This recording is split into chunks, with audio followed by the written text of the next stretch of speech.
civil aviation is seeing new opportunities and new growth. When we talk about infrastructure in India, as Arun Puri just said, it's changing at a massive fast pace that has never been envisioned before.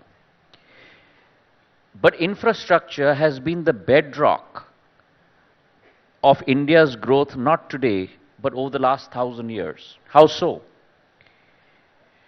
The first armada, if you will, or sea transport system was brought in place by Chhatrapati Shivaji Maharaj almost 500, 600 years ago. On the infrastructure side, you look at the GT road that was built in India. The civil aviation sector, we've got Chandrasekaran ji sitting here.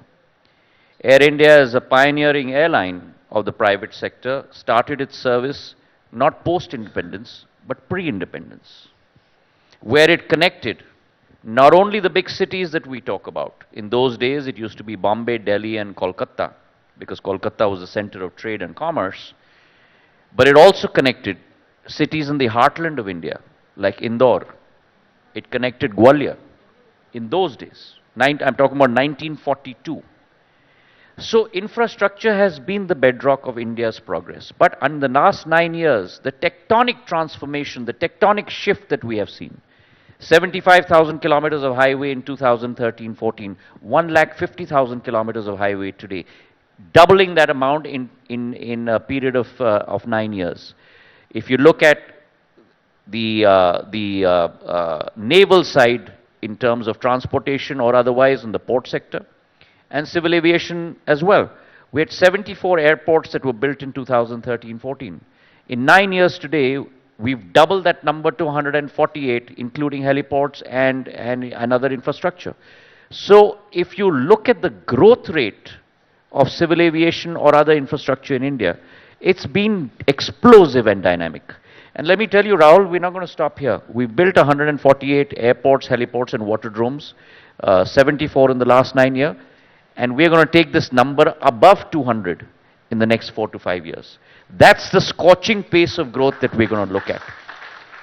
On the passenger side, we had 60 million passengers on the domestic side in 2013-14. We have 144 million passengers as on date.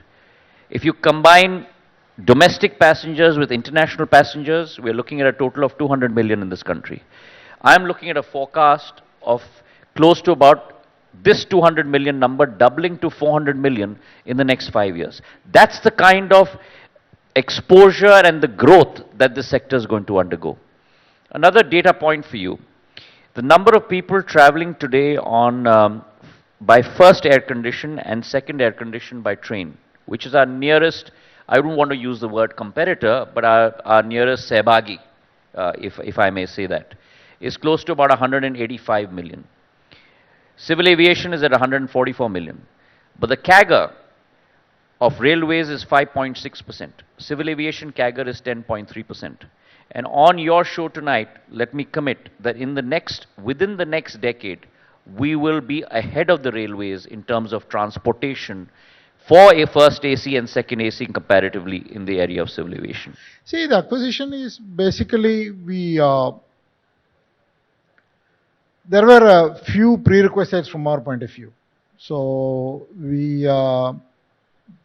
once the bid process started, once we knew that government is going to divest 100%, and then the government was going to restructure the balance sheet, then we felt comfortable, because we knew there will be challenges, and there are lots of challenges, because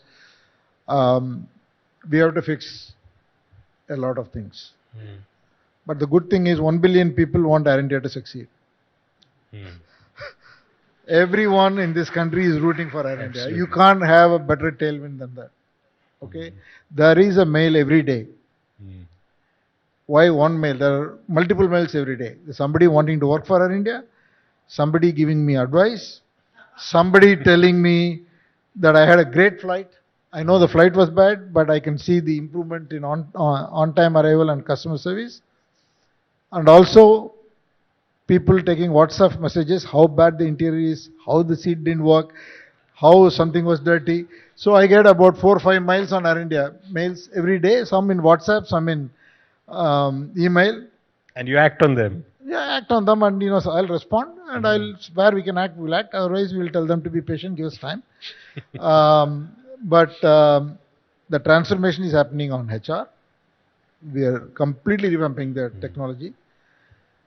We put the best team, and we are revamping engineering, ground handling.